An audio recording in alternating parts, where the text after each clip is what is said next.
बिस्मिल्लाहिर्रहमानिर्रहीम। Previous lecture में बेटे मैं आपको यहाँ तक करवा चुका था, ठीक है। अब यहाँ पे एरोबिक और एनारोबिक रिस्पिरेशन जो है हमने आज समझनी है क्या होती है। मैं आपको मार्क भी करवाता हूँ, लेकिन जो मैंने लिखी है डेफिनेशन वो वहाँ से दिखवा दूँ। यहाँ पे अब डिफ़ाइन आएगा आपके इस केस में, डिफ़ाइन एरोबिक रेस्पिरेशन। और एरोबिक रेस्पिरेशन कैसे होती है वो मैं आपको सिखाऊंगा, तवज्जो से सुनना है। अब कुछ बच्चे कह रहे हैं सर आपका लेक्चर लेंथी होता है, तो बेटे देखो मैंने जो है ना एक ऐसे रीडिंग करवा के तो आपको छोड़ना नहीं है, इस तरह तो समझ आने से रहा, ठीक है। क्योंकि अब आपका पेपर का जो शेड्यूल है वो थोड़ा चेंज होगा, आपको पता नहीं है कि किस तरह से सवाल आने हैं, कॉन्सेप्चुअल सवाल ज़्यादा आने हैं, तो उसी तरह से आपको प्रिपेयर होना पड़ेगा। तो इसलिए मैं तो सारी बातें जो है वो डिटेल में और एक्सप्लेन करके बताऊंगा और अच्छे से सारा आपको समझाऊंगा, ठीक है। तो आपने अच्छे से सुनना है मेरे हर लेक्चर को, ठीक है। कोई बात समझने आप मुझसे पूछ सकते हैं, ठीक है। अब सबसे पहले एरोबिक रेस्पिरेशन को समझते हैं, बुक को साइड पे करते हैं। The type of respiration in which glucose molecule is break down in the presence of oxygen. बेटे ये जो रेड कलर से मैंने शो किया ना, ऑक्सीजन की प्रेजेंस में जो है ना ग्लूकोज का मॉलिक्यूल ब्रेक होता है, तो इसको कहेंगे एरोबिक। और अगर ऑक्सीजन नहीं होगी तो उसको एनारोबिक कह देंगे। खैर आप इधर रहो भी। सबसे पहले बात, ये एक ऐसा प्रोसेस है जो इंसानों में होता है, क्योंकि इंसान क्या करते हैं बेटे, जो ऑक्सीजन प्लांट रिलीज करते हैं, आपने पढ़ा होगा रेस्पिरेशन क्या होती है, जो प्लांट्स ऑक्सीजन रिलीज करते हैं ह्यूमन बॉडी के अंदर जाती है, रेस्पिरेशन होती है, खाना टूटता है, ऑक्सीजन उसको ब्रेक करती है। वो डिफरेंट जो है बायोलॉजी, ये बायोकेमिस्ट्री का टॉपिक है आपका, ठीक है, एंथैल्पी में लगाया, लेकिन आपको सिर्फ एक्सोथर्मिक प्रोसेस होता है ये बताना है, इसका मकसद ये है, ठीक है। अच्छा, ये एक्सोथर्मिक प्रोसेस है सर। कैसे एक्सोथर्मिक कैसे? क्योंकि एनर्जी प्रोड्यूस होती है, lot of energy is released, और जो रिलीज होती है वो हम यूज़ करते हैं, ठीक है। अगर हम ऑक्सीजन हमें ना मिले तो क्या होता है, खाना ब्रेक डाउन नहीं होगा, ब्रेक डाउन नहीं होगा तो क्या होगा, हम खाना खाएंगे, फ़ायदा कोई नहीं, जब वो टूट ही नहीं रहा, हमारी बॉडी का पार्ट ही नहीं बन रहा, हम उससे एनर्जी नहीं ले रहे, तो उस खाने का फ़ायदा क्या है। तो बेटे देखो सबसे पहले प्रोसेस में क्या होता है, ग्लूकोज साइटोप्लाज्म में जो होता है, ठीक है, सेल के अंदर साइटोप्लाज्म होता है ना फ्लूइड, उसके अंदर से कन्वर्ट होता है पायरोवेट में, दो पायरोवेट में कन्वर्ट होता है। पायरोवेट का फॉर्मूला C3H4O3, और एनर्जी बनती है थोड़ी सी, ठीक है। अब क्या होता है माइटोकॉन्ड्रिया के अंदर, जब वो आता है, माइटोकॉन्ड्रिया क्या है, पावर हाउस है ना सेल का, यहीं से तो एनर्जी मिलती है। अब ये O2 इसको ब्रेक करता है फर्दर कार्बन डाइऑक्साइड में, 6 मॉलिक्यूल कार्बन डाइऑक्साइड के, 6 वाटर के, और ये जो एनर्जी है ना बेटे हम यूज़ करते हैं। उम्मीद है मैं समझ आई होगी आपको। देखें, glucose at then carbon dioxide water energy में कन्वर्ट हो रहा है। पहले इस प्रोसेस को कहते हैं, यहाँ से लेके यहाँ तक का जो प्रोसेस है इसे कहते हैं glycolysis, glycolysis,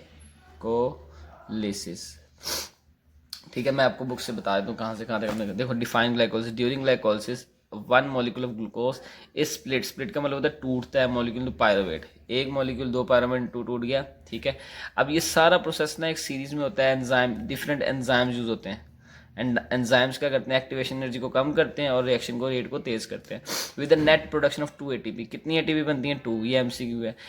adenosine triphosphate, ATP stand for adenosine triphosphate. बेटे फिर इसको तोड़ के हमारी बॉडी एनर्जी हासिल करती है। अब यहाँ पे सवाल है how our body get energy from ATP या फूड, ये आप लिख सकते हो खुद से। When cells of our body, ये सारा सेल में हो रहा है ना, व्हेन ये मॉलिक्यूल साइटोप्लाज्म और ये माइटोकॉन्ड्रिया सेल के अंदर ये ऑर्गेनल्स है ना, when cells of our body required energy for performing metabolic activities, metabolic activity करनी होती है तो एनर्जी चाहिए, दे यूज दिस ATP, ये जो बनती है ना, जो बनती है ग्लाइकोलिसिस से जो ATP बनती है, तो उसको यूज़ करती है, and break down into required energy. The food we eat undergo digestion, पहले वो हजम होता है हमारी बॉडी में, मैदे में जाकर डाइजेस्ट होता है, फिर जो डाइजेस्टेड फूड है उसके अंदर से जो है हमारे सेल्स क्या करते हैं, उसको एब्जॉर्ब करके ऑक्सीडेशन में प्रोडक्ट, ऑक्सीडेशन का मतलब होता है एडिशन ऑफ ऑक्सीजन, अल्लाह अकबर, ये जो ऑक्सीजन है ऐड हो रही है ना इसके अंदर, तो ये ऑक्सीडेशन का प्रोसेस हो रहा है। एडिशन ऑफ ऑक्सीजन जो है ये ऑक्सीडेशन कहलाती है, आपने पढ़ना है इसको आगे इंशाल्लाह। और एनर्जी रिलीज होती है इस फॉर्म में, ठीक है। अब ये तो ग्लाइकोलिसिस का प्रोसेस हो गया, ये मैंने आपको सवाल लिखवा दिया, डिफाइन मैंने आपको यहाँ लिखवा दिया। अगर आपको डिफरेंस आ जाए तो ये मैंने आपको बना दिए डिफरेंस, मैं आपको यहाँ से आप कर सकते हो, पहले डेफिनेशन फिर डेफिनेशन, ये एक्सोथर्मिक है, ये एक्सोथर्मिक, ये तो सिमिलैरिटी होगी ना, डिफरेंस नहीं हुआ। इसके मेन प्रोडक्ट क्या होते हैं, वाटर, कार्बन डाइऑक्साइड, एनर्जी, और इसके कार्बन डाइऑक्साइड, एथेनॉल और एनर्जी। ये एल्जाई और बैक्टीरिया में होता है, ये कहाँ पे होता है, ह्यूमंस में होता है। कहाँ पे होता है, ह्यूमंस और एनिमल्स में। मेन प्रोडक्ट्स क्या हैं, एक्सोथर्मिक का डेफिनेशन, 3 पॉइंट इनफ होते हैं, ठीक है। अच्छा बच्चों उसके बाद, सॉरी सॉरी ये क्या हो गया, ये हमारा पॉइंट जो था क्लियर हो गया यहाँ तक, ठीक है।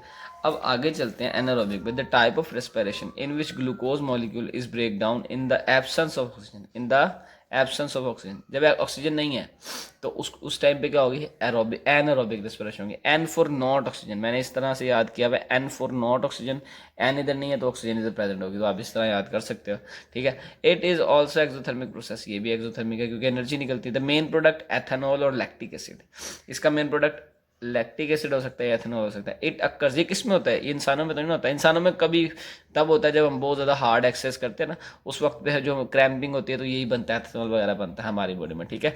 कि उसके में आप बायो में इसको डिटेल में पढ़ोगे, यहाँ पे मैं डिस्कस करने की जरूरत नहीं है। खैर अच्छा, ये एल्गी में होता है, बैक्टीरिया में होता है, ठीक है। ग्लूकोज कन्वर्ट होगा पायरोवेट में, इस प्रोसेस को भी हमने पढ़ा, क्या कहते हैं, शाबाश, ग्लाइकोलिसिस। इस प्रोसेस को हम कहते हैं ग्लाइकोलिसिस, ठीक है। अब ये पायरोवेट आगे अगर ऑक्सीजन मिल गई तो प्रोडक्ट्स ये बनाएगा, ठीक है, ये वाले तीनों। और अगर ऑक्सीजन ना मिली तो ये प्रोडक्ट्स इसके क्या होंगे, C2H5OH और कार्बन डाइऑक्साइड होगी, ठीक है। ये जो प्रोडक्ट्स हैं ये टोटली डिफरेंट है इस वाले से, और इस केस में हमारे पास जो आते हैं वो बैक्टीरिया होते हैं और एल्गी होते हैं, ठीक है। अब ये आपने इसी तरह से 3 पॉइंट्स याद कर लेना, जैसे मैंने आपको लिख के दिया, बुक में मिक्सिंग है थोड़ी सी। और ग्लाइकोलिसिस वाला मैंने आपको मार्क करवा दिया, define glycolysis how body food या एनर्जी फ्रॉम आवर फूड, ये इस तरह से सारा मैकेनिज्म होता है। आपने पॉइंट्स में लिखना है, कोशिश करना है कि पॉइंट्स में, पहला पॉइंट ये, उसके बाद दूसरा पॉइंट ये बेटे, तीसरा पॉइंट, 2 ही पॉइंट है, ठीक है। तो इस तरह से लिखोगे तो नंबर ज़्यादा आने के चांसेस हैं आपके। अच्छा, आगे हमारी बॉडी में, वो बॉडी में कह रहा हूँ सॉरी, बुक में जो है ये एनारोबिक का टॉपिक था, मैंने आपको सारा समझा भी दिया। इसमें यहाँ से लेके डेफिनेशन है, ये इसमें अक्कर कहाँ का मैंने वैसे बना दी, वहाँ से आप कर सकते हो, मेन प्रोसेस सारा कुछ वही है। अच्छा, ये है what do you know about lipids, what do you know about lipids. आप लिपिड्स के बारे में क्या जानते हो बेटे? देखो, हम जो खाना खाते हैं ना, ठीक है, वो हमारी बॉडी में यूज़ हो गया, थोड़ा बहुत जो यूज़ हो गया वो तो ख़त्म हो गया। जो हमारी बॉडी का पार्ट बना वो लिपिड्स की फॉर्म में बनता है, जो हम चर्बी भी कहते हैं, तो चर्बी बहुत ज़्यादा है इसमें, क्यों, खाना बहुत ज़्यादा, फैट ज़्यादा खाते हैं। अब लिपिड्स की types, what are the types of lipids, आपको पूछा है, फैट्स, वैक्सेस, स्टीरोल्स, बेटे ये नाम याद करें, टाइप्स हैं। लिपिड्स का काम क्या है? लिपिड्स का पहला function serve as energy reserve, यानी जो हमें अगर इमरजेंसी ज़रूरत है, हमारी बॉडी में एनर्जी खत्म हो गई है, तो अब जो पीछे बची हुई रिजर्व्स हैं, वो बची हुई चीज़ एनर्जी है, वो लिपिड्स से मिलेगी, ठीक है। About half of the fuel, fuel कहते हैं कि फ्यूल पता है ना आपको, किसी चीज़ को चलाने के लिए, जैसे बाइक को चलाने के लिए हमें क्या चाहिए, क्या चाहिए, बोले ना, शाबाश, पेट्रोल चाहिए ना। इस तरह हमारी बॉडी को वर्क करने के लिए जो फ्यूल चाहिए वो हमें लिपिड से मिलता है, ठीक है। आधे से ज़्यादा, हाँ, हाफ ऑफ द फ्यूल, यानी आधा जो है वो हमें लिपिड्स प्रोवाइड, बाकी अब कार्बोहाइड्रेट ज़्यादा यूज़ होते हैं इस काम में। If you eat more than you need, आपको चाहिए 1 रोटी, आप खाते 2 रोटी, ठीक है। इस केस में क्या होगा, जो ज़्यादा एनर्जी होगी वो एक्सेस में जो है वो लिपिड की सूरत में एडिपोज सेल्स में शुरू, ये सेल्स होते हैं हमारी बॉडी के एडिपोज सेल्स, उस फॉर्म में जो है वो स्टोर हो जाएगी। In between meal and during exercise, meal and during exercise our body relies on this resource, खाने से पहले, अब आप एक्सरसाइज कर रहे हो, ठीक है, खाने, इन दोनों के दरमियान, मील खाना और एक्सरसाइज, इन दोनों के दरमियान जो हमें एनर्जी चाहिए वो हमें कहाँ से मिलती है, हमें इन्हीं रिसोर्स से मिलती है जो हमारे लिपिड्स के होते हैं। अब लास्ट में glycogen, what is glycogen? Glycogen is the primary storage form of glucose, it is stored in liver and muscles. ये glycogen, what is glycogen, what is the function, ये अलग से है डिफाइन। ग्लाइकोजन, लिपिड्स आपने याद करना, lipids के function, anaerobic respiration, glycolysis, glycolysis से कैसे एनर्जी मिलती है, एरोबिक रेस्पिरेशन, ये रिएक्शन। तो आज का लेक्चर मेरे हिसाब से बहुत ज़्यादा इजी था, ठीक है। एनारोबिक और एरोबिक में डिफरेंस हमने पढ़ लिया, ठीक है। अब नेक्स्ट लेक्चर में मैं कोशिश करूँगा आपसे जो है, पहले तो ये जो हमारी बुक के अंदर ये ब्लू बॉक्सेस वाले क्वेश्चन है ना, ये वाले सैम्पल प्रॉब्लम्स और ये सारा कुछ, ये सारा का सारा मैं आपसे ये तो कर चुका हूँ, डिस्कस करूँगा इंशाल्लाह ये वाला। और उसके बाद हम जो है एक्सेस पे एक लेक्चर बनाएंगे।